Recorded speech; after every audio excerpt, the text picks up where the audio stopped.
Kemudian masalah kanduri na utang. Hukum kanduri menyahana tamakai sunat. Hukum bayi utang wajib.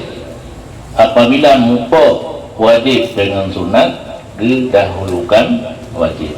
Harim orang yang nama utang mukhanduri sunat.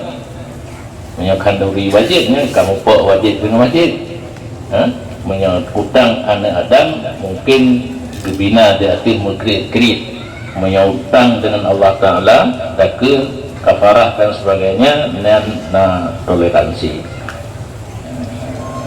Mikir hawa dekat mengkauri sakit di mana tam kauri utang pina nana solusi kini dia ino tajak wa orang tamu tang kala kedi nyau tang drone ka to tempo tapi hana lumbayu ile pengna baju hawatan lumne mukhanduri kang sakit lumne hana lum kauri na urangnya lagi nya hana ti kita nyukri nya hana ru nanti sakit kata yang solusi lagi ini lagi contoh kena jawab haji na utang mengenai din urang utang dia hana hari musafir